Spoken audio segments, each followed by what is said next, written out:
Hey, bullheaded, what do you think about hell? Huh? I'm glad you asked it. I'm glad you brought that up. But I've been thinking about that over the years. How can a loving God put people in hell to be burning forever? Well, now. Hold on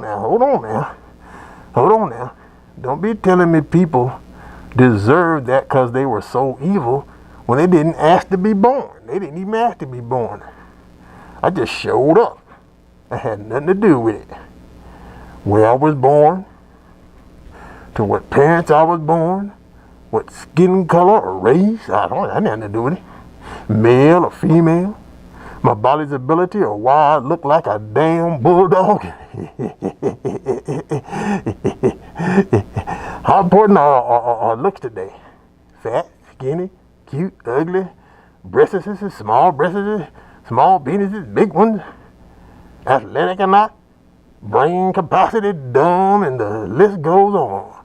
How fair is any of this? I did not choose. I didn't choose. How fair is it that if people are in hell since the death of those around Adam's time, they would be suffering longer, suffering much longer than those who died today.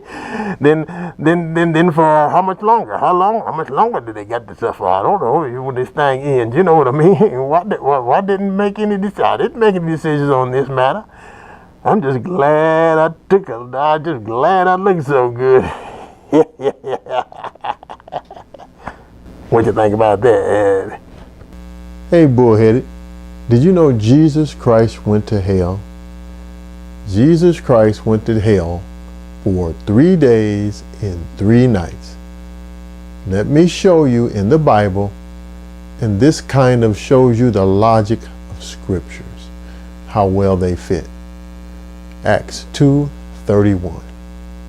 This is Peter in the book of Acts quoting Psalms 16:10, speaking on the day of Pentecost. In Acts 2:31, he, seeing this before, spake of the resurrection of Christ, that his soul was not left in hell. Hell is the Greek word Hades. Neither his flesh did see corruption. That was an important point. Jesus Christ went to hell. Hades, pay attention here, that is, that his soul was not left in hell. He was resurrected. Where was he for 3 days and 3 nights? Let's read Matthew 12:40. For as Jonas was 3 days and 3 nights in the whale's belly, so shall the Son of Man be 3 days and 3 nights in the heart of the earth. Not some hole in the middle of the earth, but the grave. The grave. Okay, 5 points. Jesus went to hell, number 1. Number 2, what does dead mean? Number 3, death and hell. Number 4, second death, lake of fire. Point 5, John 3:16, a little clearer. All right, first one. What does the word hell mean? The word hell in Greek is Hades, meaning gravedom. Remember that. Jesus Christ was put in a sepulcher with a rock rolled in front. Tomb, vault, burial place, gravedom. The Greek word Hades. Here is a verse using Hades, which is grave, translated grave, in 1 Corinthians 15:55. O death, where is thy sting? O grave, see, Greek word Hades, where is thy victory? Same Greek word back in Acts 2:31, hell. His soul was not left in hell or in the grave. The equivalent word in Hebrew or the Old Testament is the Hebrew word Sheol, S-H-E-O-L, if I'm not pronouncing it right. Hebrew Sheol, Greek Hades. Follow the Hebrew word Sheol and you will get a better picture of the word hell, pit, grave, gravesite. So now somebody who knows a little will say Jesus went to hell to visit the imprisoned evil angels, devil spirits. So now you get this picture in your mind that when Jesus was dead, but not dead, for 3 days and 3 nights went to hell with all this fire and brimstone and showed himself to those devil spirits. And dead people who are not dead were bathing in torture. Jesus says, nana, nana, poo, poo to those spirits. Yet he is dead. This is more than a misunderstanding, it's flat wrong. It's part truth. Let's go to scriptures. Let's look at some verses. All right. The next verse shows you that some fallen angels, devil spirits, are in prison, chains. Let's look at that verse. 2 Peter 2:4. For if God spared not the angels that sinned, but cast them down to hell, and delivered them into chains of darkness to be reserved unto judgment. Cast down to hell is one Greek word, T-A-R-T-A-R-O long O.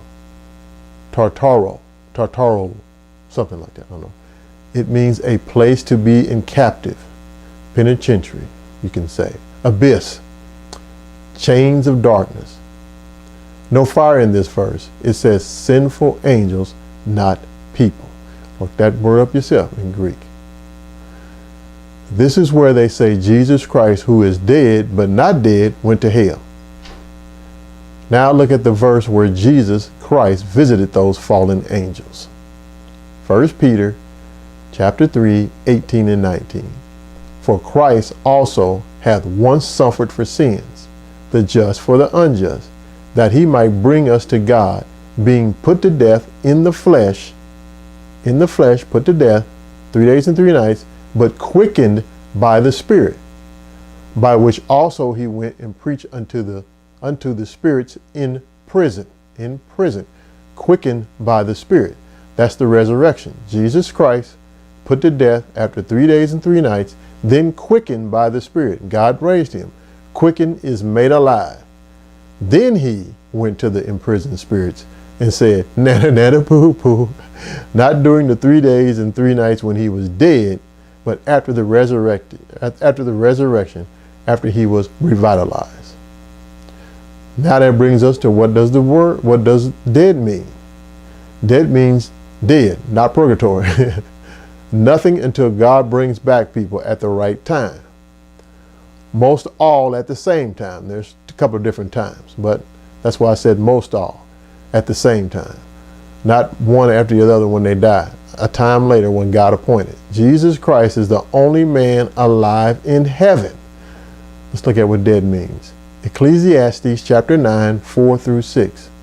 And they compare a dog and a lion. Look, Ecclesiastes chapter 9, 4 through 6. For to him that is joined to all the living there is hope. For a living dog is better than a dead lion. For the living know they shall die. We know we're going to die, but the dead know not anything. The dead don't know anything. Neither have they any more a reward. For the memory of them is forgotten. The memory that the dead has is forgotten. Also their love, their hatred, and their envy is now perished. They don't have love, hatred, or envy. It's perished. Neither have they any more a portion forever in anything that is done under the sun. From Lazarus to the transfiguration, the church has misinterpreted. They're wrong. Look at this stuff up and rightly divide it. I just don't have time in this little short sharing. Let's teach that stuff. There are a few more words translated hell in the Bible.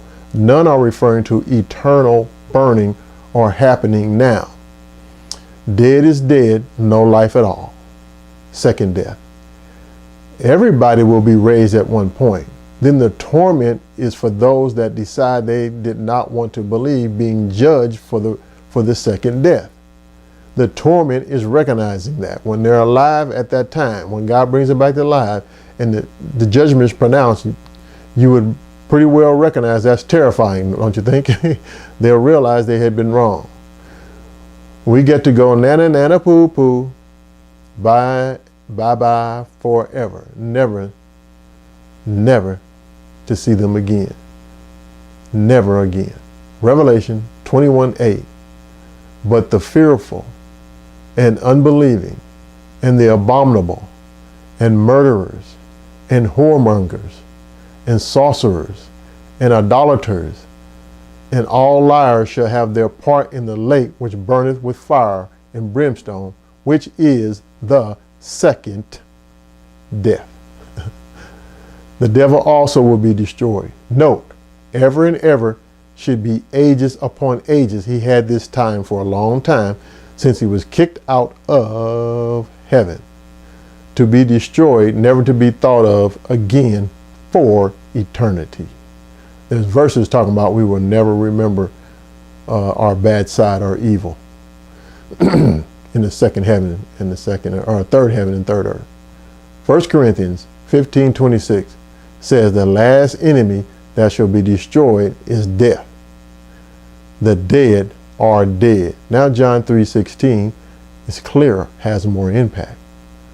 The world is the playground of choice, and God gave the answer to play and win.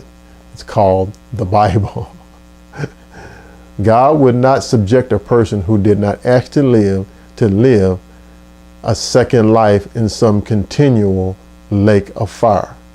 That would be cruel. By choice, we can make a choice for eternal bliss with the Father. John 3:16, for God so loved the world that he gave his only begotten Son, that whosoever believeth in him should not perish. No second death, but have everlasting life. Not die a second death. A certain disciple.